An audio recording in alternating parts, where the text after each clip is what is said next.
তোমায় তো বললাম ভাতটা মেখে দিতে जगन्नाथ प्रेमानंद ये क्या ভাত মাখা হয়েছে हे प्रभु हे हरि राम कृष्ण जगन्नाथ प्रेमानंद ये क्या हुआ তুমি জানো না আমি ইচ্ছা করলে তোমার চুলকানির মলম লাগাই দিবার পারি। ভাজা খাবো সুটিয়ে লাল করে দেবো তাহলে আমার বাজার থেকে আনার কোনো দরকার নেই। শালির সাওয়াল। থাক এখানে। কিরম অসভ্য ছেলে দেখে রে।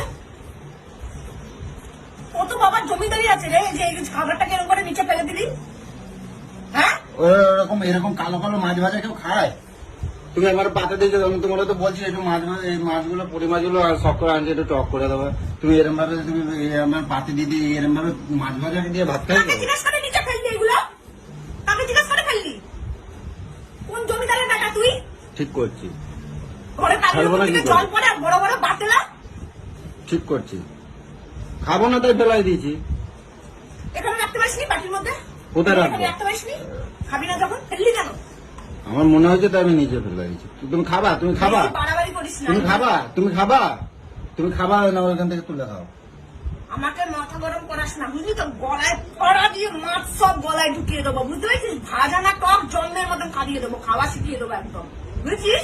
এটা খাবো না ওটা খাবো না, গলায় পাড়া দিয়ে খাইয়ে দেবো। আমার মাথা যদি আগুন করে দিস। আমি খাবো না, যাও।